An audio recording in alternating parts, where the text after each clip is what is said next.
Setuju ya, kalau tahun 2020 ini banyak banget film-film seru yang tayangnya jadi tertunda, bahkan jadwalnya nggak jelas. Nah, harapannya film-film yang paling ditunggu ini bakal benar-benar bisa tayang di tahun 2021 mendatang. Dan yang paling penting, semoga keadaan bakal membaik supaya film-film ini bisa kita nikmati di bioskop seperti biasanya. Halo YouTube, selamat datang kembali di channel 7 Menit, dan kali ini kita bakal membahas 10 film seru yang bakal menghiasi tahun 2021.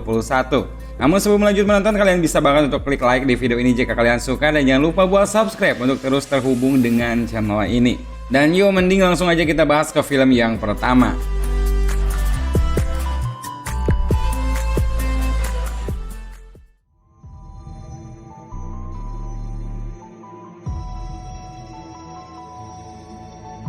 Endless. Meski film horor yang satu ini jarang kedengeran kabarnya, tapi ternyata ada nama besar loh yang terlibat di dalamnya. Sutradara Scott Cooper yang terkenal dengan film Black Mass-nya bekerja sama dengan Guillermo del Toro dalam film yang berjudul Endless ini. Film ini sendiri berlatar di sebuah kota kecil di negara bagian Oregon yang kalem banget. Cuma di balik kalemnya kota ini ternyata ada sebuah rahasia yang benar-benar mengerikan. Di sepanjang film kalian bakal menyaksikan seorang siswa SMP bernama Lucas Weaver yang diduga menyimpan makhluk misterius di rumahnya. Entah apa makhluk yang dimaksud, tapi yang pasti makhluk ini punya tanduk yang tentunya mengerikan. Untuk rencananya film ini bakal tayang di bulan Februari mendatang.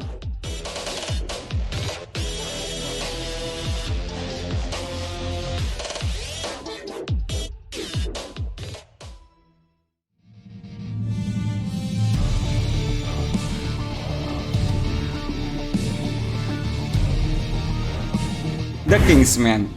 Selain Endless, satu film lainnya yang rencananya bakal tayang di bulan Februari 2021 mendatang adalah The Kingsman. Film ini mungkin sebenarnya udah kalian tunggu-tunggu dari tahun 2019 kemarin. Sama kayak Fast 9, film arahan Matthew Vaughn ini juga mengalami pengunduran jadwal tayang. Untuk ceritanya sendiri masih berkutat tentang Kingsman, yaitu organisasi independen yang berusaha melindungi dunia. Tapi alih-alih kisah aksi dan galahad, film The Kingsman ini bakal membawa kita kembali ke masa Perang Dunia Pertama. Kalian di sini pokoknya bakal ditunjukkan sama awal bangkitnya Kingsman hingga nantinya bisa besar banget seperti sekarang.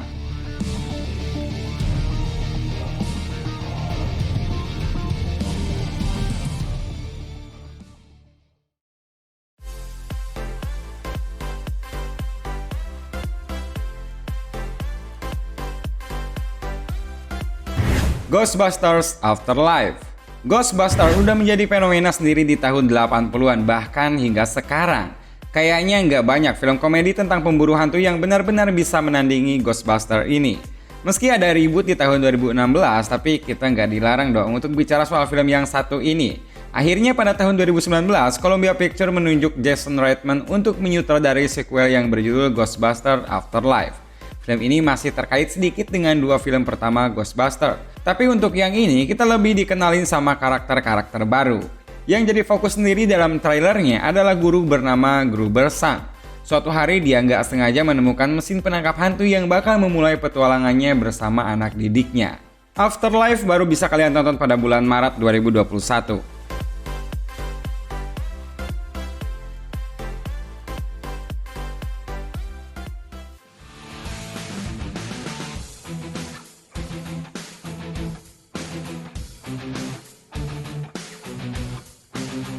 Morbius. Bagi kalian penggemar film-film berbau vampir, ada film baru yang cocok buat kalian tunggu nih guys. Morbius adalah film yang mengangkat karakter komik dari Marvel. Mungkin kalian masih asing dengan karakter yang satu ini, karena emang Morbius jarang banget masuk dalam ranah superhero seperti Avengers. Malahan, karakter yang satu ini lebih punya nuansa yang kelam. Dan hal ini juga yang mungkin bakal kalian lihat dalam filmnya. Premis dari film ini sendiri cukup simpel, yaitu bercerita tentang seorang dokter yang bernama Michael Morbius. Michael ini punya penyakit darah langka dan berusaha menyembuhkannya, tapi upayanya ini justru bikin dia pelan-pelan berubah jadi Morbius. Kalau kalian penasaran dengan akting dari Jared Leto sebagai Morbius, maka kalian harus tunggu hingga bulan Maret.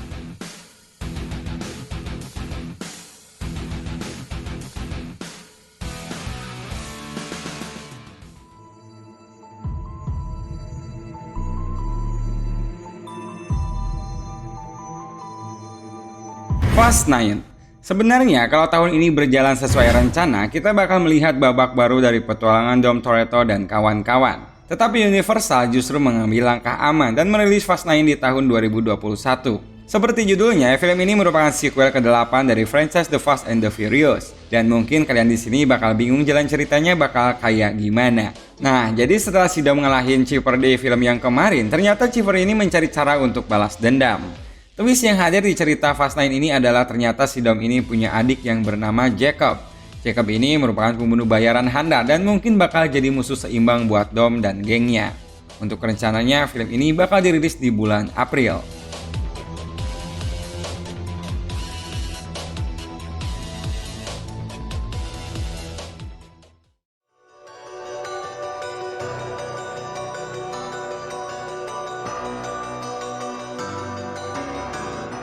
Spiral.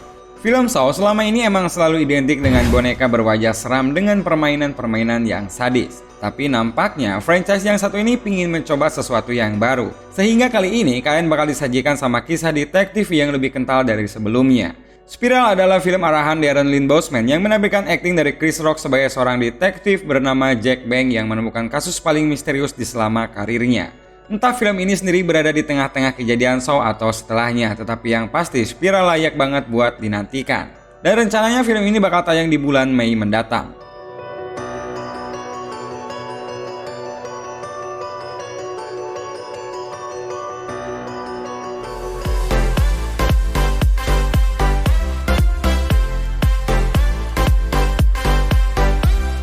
Minions: The Rise of Gru. Dari sekian banyak film animasi, kayaknya emang sequel Minion ini yang udah benar-benar siap untuk dirilis. Hanya saja karena pandemi kemarin mungkin Universal ngerasa kalau ngerilis di saat ini bakal mengurangi penontonnya. Dan karena inilah kita baru bisa menyaksikan aksi Gru kecil di tahun 2021. Minions: The Rise of Gru mengambil cerita tepat setelah ending Minion kemarin, yang dimana para monster kecil berwarna kuning ini menemukan bos barunya. Film yang satu ini pun berusaha memberi kita gambaran tentang awal karir Gru sebagai penjahat super. Mungkin film yang satu ini juga nggak begitu menarik bagi kalian orang dewasa, tapi kalau udah ngikutin franchise Despicable Me dari awal, maka nggak ada salahnya untuk menonton film yang satu ini. Untuk rencana tayangnya bakal hadir di bulan Juli.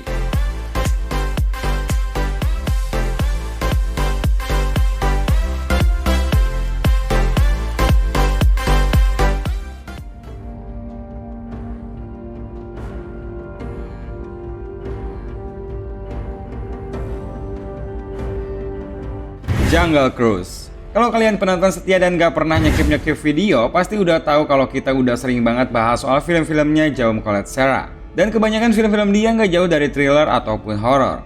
Meski begitu, entah Disney kerasukan apa sampai mereka mutusin untuk ngasih sutradara ini sebuah film keluarga berjudul Jungle Cruise. Film yang satu ini nunjukin penampilan aktor dari Dwayne Johnson dan juga Emily Blunt sebagai dua orang petualang. Plot utamanya masih belum jelas sih, tapi yang pasti film ini punya latar hutan yang dibumbui sedikit unsur supranatural. Dan fakta uniknya, ini bukan pengalaman pertama Dwayne Johnson dalam film-film petualangan hutan. Pasalnya, dia udah pernah bermain di film petualangan seperti Journey to dan juga Jumanji: Welcome to the Jungle. Untuk rencana tayangnya bakal tayang di bulan Juli mendatang.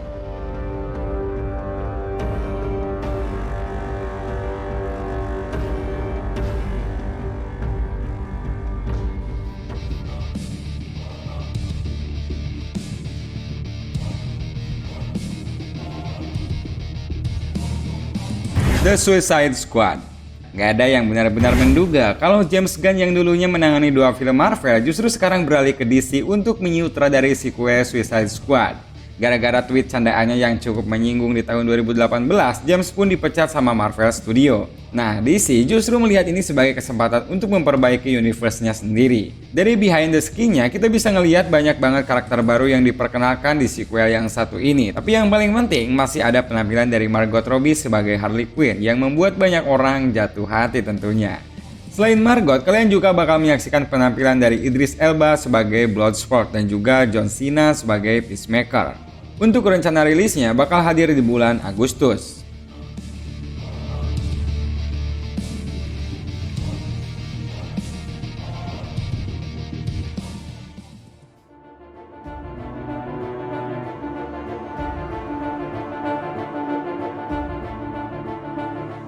The Batman. Sutradara Matt Reeves udah menunjukkan kebolehannya dalam membuat film. Karyanya bisa kalian lihat dalam film-film seperti Cloverfield dan 2 film Planet of the Apes. Makanya ketika dia dipilih buat menyutradarai film The Batman yang baru, orang-orang banyak berspekulasi soal cerita yang bakal dia sampaikan.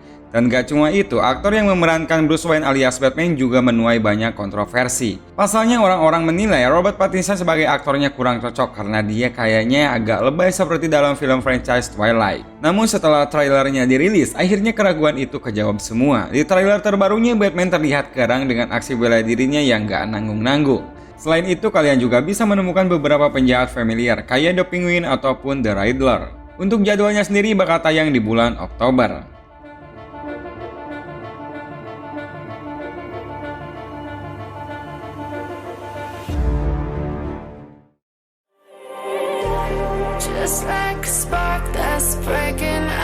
Itu dia 10 film yang saat ini sudah ada bocoran jadwal tayangnya. Jangan lupa komen juga film mana aja dari list barusan yang paling kalian tunggu rilisnya. Atau kalau ternyata ada film lain yang lebih seru dan gak masuk dalam list kali ini, langsung aja tulis di kolom komentar di bawah. Terima kasih buat kalian semua yang udah nonton sampai akhir, dan sampai jumpa lagi di video 7 menit selanjutnya.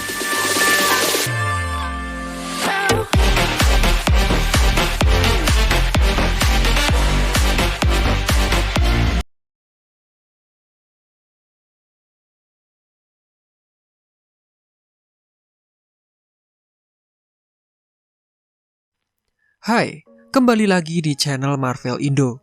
Mengingat antusias yang cukup banyak dari video perjalanan Logan alias Wolverine dari awal sampai meninggal, maka kami putuskan untuk membuat video yang sama namun dengan karakter yang berbeda. Siapa di sini yang suka dengan Tony Stark alias Iron Man? Salah satu member Original Six Avengers yang pertama kali membuka sinematik MCU pada tahun 2008 silam. Kali ini kita akan merangkum perjalanan Tony Stark dari awal dia muncul sampai meninggal. Jadi dimohon kesabarannya dan siapkan kuota kalian karena video kali ini dipastikan akan sangat panjang. Walau demikian, saya yakin jika kalian adalah fans Marvel sejati, maka kalian akan menyaksikan videonya sampai selesai. Dan langsung saja, berikut adalah alur cerita lengkap dari kiprah Tony Stark di sepanjang kisah MCU.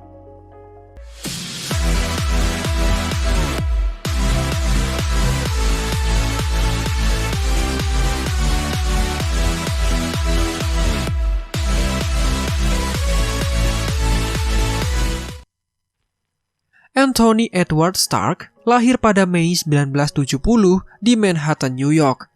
Saat dia masih anak-anak, Tony kurang mendapatkan perhatian dari ayahnya, yaitu Howard Stark, karena dia adalah pria yang super sibuk.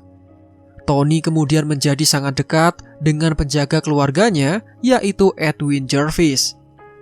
Howard tidak pernah mengungkapkan rasa cintanya kepada Tony, dan selalu menceritakan tentang kehebatan dari Kapten Amerika.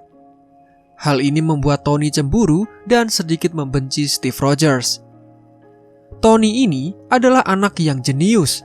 Ketika dia kecil, dia sudah menciptakan mesin motor, dan saat beranjak SMA, dia berhasil meretas Pentagon, sebuah penjara dengan keamanan tingkat tinggi. Kemudian ketika dia kuliah di MIT, Tony berkenalan dengan James Rhodes yang kemudian menjadi sahabat baiknya. Pada Desember 1991, orang tua Tony bersiap untuk pergi menuju ke Bahamas, namun sayangnya inilah pertemuan terakhir mereka. Orang tua Tony dilaporkan tewas dalam sebuah kecelakaan. Seorang pria bernama Obadiah Stane kemudian menggantikan Howard dalam memimpin Stark Industries. Dan tidak lama berselang, orang terdekat Tony yang bernama Jervis kemudian meninggal dunia. Ketika berusia 21 tahun, Stark mengambil alih perusahaan keluarganya. Dia kemudian membangun sebuah mansion dan menciptakan komputer canggih yang dinamakan dengan Just a Rather Very Intelligent System atau disingkat dengan Jarvis. Nama itu dipilih sebagai penghargaan terhadap orang yang berjasa merawatnya sedari kecil. Di bawah pimpinannya, Stark Industries menjadi sangat maju dan bergerak dalam bidang teknologi persenjataan yang canggih. membuatnya menjadi pria kaya raya, namun sifatnya berubah menjadi arogan dan playboy. Pada tahun baru 1999, Stark bekerja sama dengan ilmuwan wanita bernama Maya Hansen yang menciptakan ekstremis, yaitu eksperimen regenerasi yang luar biasa. Dan di malam yang sama, Tony juga didatangi oleh ilmuwan aneh bernama Aldrich Killian. Aldrich Killian ingin perusahaannya yang bernama AIM bekerja sama dengan Tony Stark. Namun, Tony yang arogan malah melecehkan Aldrich dengan menyuruhnya menunggu di atas atap. Tapi ketika dia menunggu, Tony tidak pernah datang ke tempat tersebut. Pada saat itu, karena sangat kecewa, bahkan Aldrich Killian sempat berpikir untuk bunuh diri. Suatu malam, Tony dan Rhodes pergi ke klub malam dan menggoda dua orang wanita yang ada di sana. Suatu ketika, pacar dari wanita itu kemudian datang dan langsung meninju Tony. Rhodes kemudian membela sahabat baiknya itu dan langsung menghajar balik pria tersebut. Keesokan harinya, Tony yang masih mabuk melakukan demonstrasi senjata baru. Dan hasilnya sukses membawa keuntungan bagi perusahaan Stark Industries. Namun sayangnya, ketika dia pulang, rombongan Tony diserang oleh kelompok teroris. Saat Tony berlindung, dia melihat sebuah bom dari perusahaannya. Bom itu kemudian meledak dan membuat Tony sampai terlempar. Beruntungnya Tony masih hidup, namun naas serpihan bom itu masuk ke dalam jantungnya. Tony kemudian langsung disandra oleh para teroris yang kemudian dikenal dengan nama Ten Rings.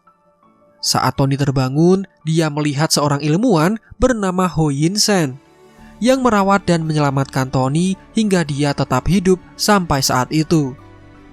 Yinsen menciptakan sebuah mesin elektromagnetik untuk menjaga agar serpihan bom tadi tidak masuk lebih dalam ke jantungnya. Di sini, Tony merasa sangat takut dan menyesal ketika teroris itu memperlihatkan senjata mereka yang ternyata hasil produk perusahaan dari Tony sendiri. Tony kemudian bekerja sama dengan Yinsen untuk menciptakan armor mini seperti teknologi temuan ayahnya di perusahaan Stark. Mereka kemudian menciptakan sebuah armor untuk bisa melarikan diri dari goa tersebut. Karena Yinsen menyadari bahwa membutuhkan waktu banyak untuk menyalakan armor, ilmuwan itu kemudian mengorbankan dirinya untuk mengulur waktu. Akhirnya, armor tersebut berhasil dinyalakan, namun saat keluar, Tony menemukan Yinsen yang sedang sekarat. Yinsen kemudian mengatakan agar Tony tidak menyia-nyiakan hidupnya, dan pria itu tewas di tempat tersebut. Kata-kata inilah yang mengubah hidup Tony ke depannya.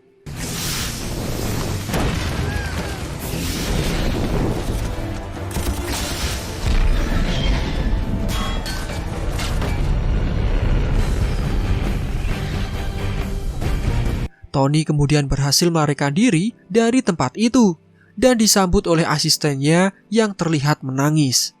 Dan setelah disandra selama 3 bulan, Tony sangat rindu pada makanan bernama cheeseburger. Tony kemudian langsung mengumumkan bahwa perusahaan Stark tidak lagi menjual senjata karena dia telah melihat kerusakan dunia yang dibuat oleh perusahaannya sendiri. Tony akhirnya menghabiskan waktunya untuk membuat ulang armor yang sama dengan yang dibuatnya di penjara dulu.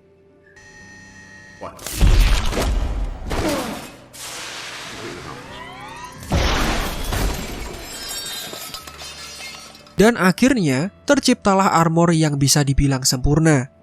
Tony kemudian menambahkan Jarvis untuk membantunya melakukan tes penerbangan pertama.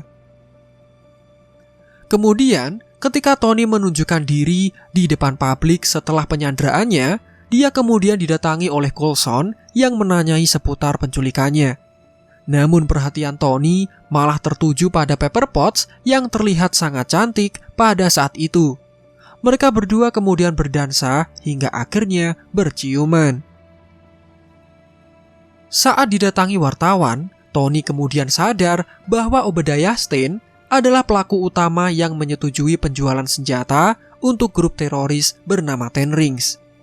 Tony kemudian memarahi pria itu dan dia buru-buru menyelesaikan armor hasil penelitiannya.